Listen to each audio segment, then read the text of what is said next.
Alright, welcome to the another videos from Modern Microbiology. In this video lecture we are going to talking about analysis of water quality by the method of BOD, which means biological oxygen demand, and it is also known as biochemical oxygen demand. So in this topic we are going to talk first what is water analysis.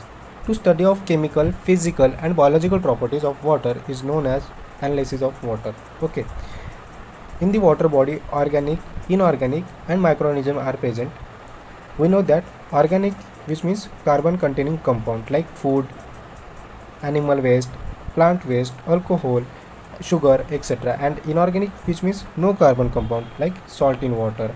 And microorganism, we know that bacteria are present in the water body.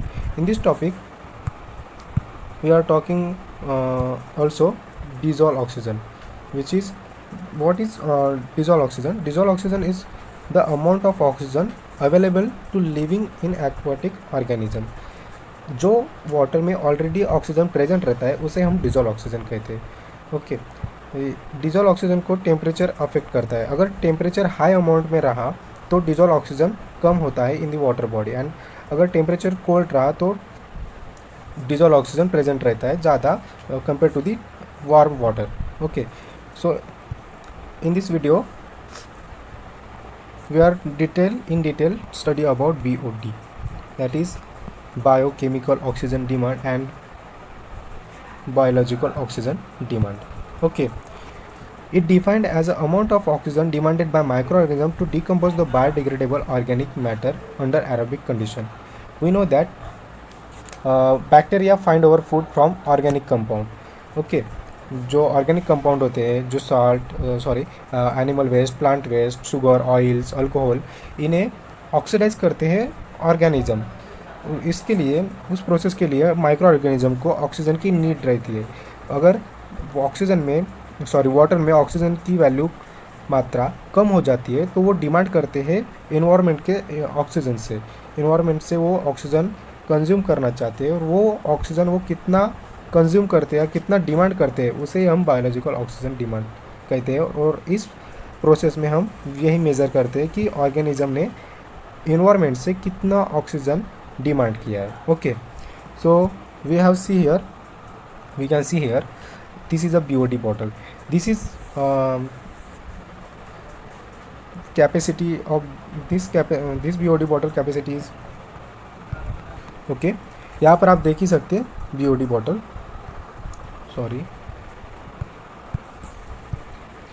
Okay, यहाँ पर आप देख ही सकते BOD bottle.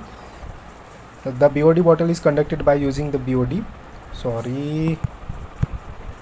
Okay, we can see here this is a BOD bottle. Okay, so BOD indicate a amount of pollution of water bodies.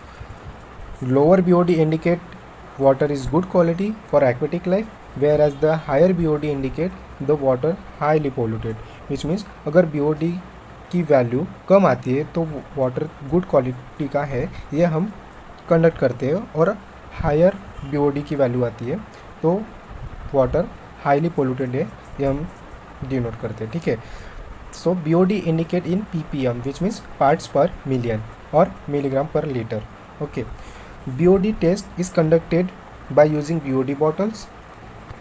The capacity of BOD bottle is 300 ml. Okay, this is generally found also 250 ml in laboratory. Okay, incubator is used in BOD test to maintain 20 degrees Celsius temperature with 5 days. The microorganism consumes 60 to 70% organic matter.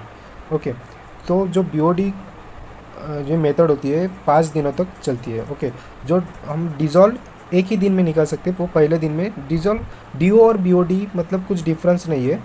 जो first day हम लेते हैं उसे dissolve DO कहते हैं, और जो हम 3rd या 5 डेज़ में वैल्यू लेते हैं उसे हम BOD कहते हैं. ओके, यही है. देन नाउ हम अभी प्रोसीजर देखेंगे. ओके, सो हमें रिक्वायरमेंट क्या क्या रहती है. पहले तो हमें लगता है BOD इंक्यूबेटर, हमें BOD बॉटल्स लगती है जो 250 ml और 300 ml की हमें BOD बॉटल्स हमारे लैब में मिल जाती है. देन हमें पिपेट्स की नीड होती है, ब्यूरेट स्टैंड लगता है, वॉश बॉटल्स लगती है, measuring cylinder and conical flask. Procedure, firstly we can collect the water sample from the ponds, rivers, lakes, or etc. Carefully fill the BOD bottles with the sample without making air bubbles, and then we can add the 1 ml or 2 ml manganese sulfate to BOD bottles carefully by inserting the pipette just below the surface of water. Okay, then third step, add 2 ml or 1 to 2 ml alkali iodine azide, and in the fourth step, replace the stopper and shake with the mix. Okay, close the bottle and mix the sample in 6 to 7 times. Shake that bottles. A brownish PPT cloud will appear in the solution as an indicator the presence of oxygen. When the brownish clouds or PPT we have shown, so that indicate the presence of oxygen in that sample. Okay, then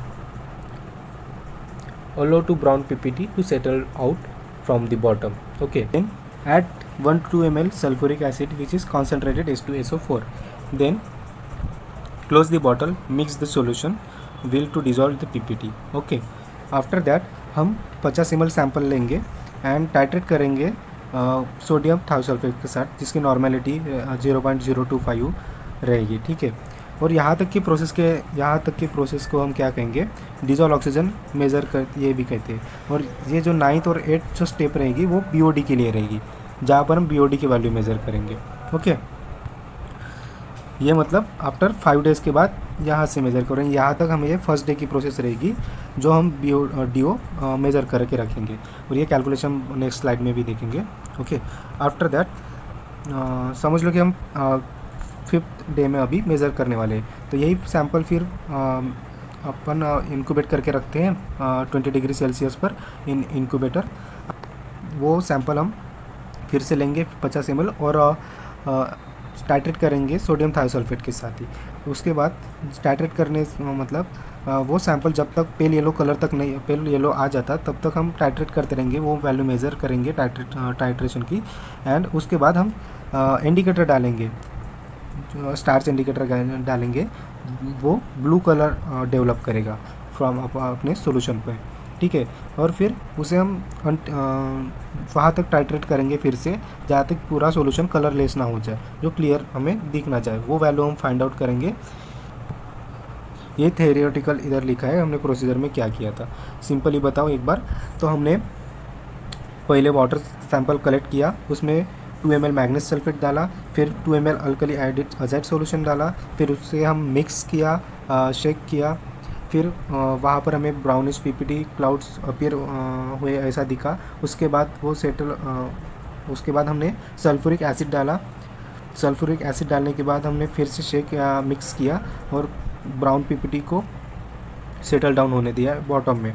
ठीक है, उसके बाद हमने titrate किया sodium thiosulphates के साथ. उसके बाद हमने स्टार्च इंडिकेटर डाल के फिर से टाइट्रेट किया अंटिल दी क्लियर सैंपल आने के लिए, सैंपल या सॉल्यूशन जब तक आता नहीं तब तक. ठीक है, उसके बाद हम देखेंगे कैलकुलेशन. तो कैलकुलेशन में फार्मूला है BOD का, milligram per litre is equals to initial dissolve volume minus final dissolve volume into bottle sample upon sample volume.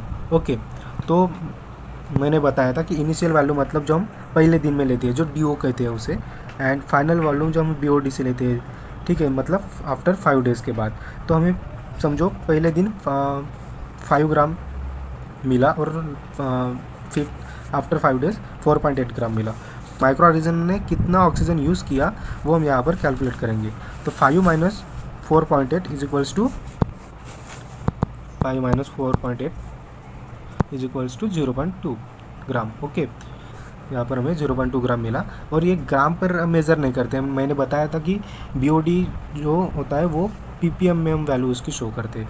तो यहाँ पर PPM में कन्वर्ट करने के लिए 0.2 डिवाइडेड बाई 1000 इंटू 10⁻⁶ ये उसका फार्मूला आएगा. तो इसकी वैल्यू हमें मिलती है 200 ppm. ओके, तो ये जो चार्ट है थोड़ा, ये चार्ट में हम देखते हैं कि इसकी वैल्यू अगर 1 to 2 रही तो वाटर की क्वालिटी जो होती है वो बहुत वेरी गुड होती है, और 3 to 5 रहती है तो वो फेयर रहती है, एंड 6 to 9 रही तो वो पुअर, एंड 100 और उसके भी ज़्यादा ऊपर रही तो वो पुअर क्वालिटी का वाटर माना जाता है, ठीक है। तो हमारा वाटर जो अभी वैल्यू आई है वो 200 ppm आई है। तो हमारा जो वाटर क्वालिटी है वो डिनोट करता है कि वो बहुत पुअर क्वालिटी का है, वो बहुत अनप्योर है, ठीक है।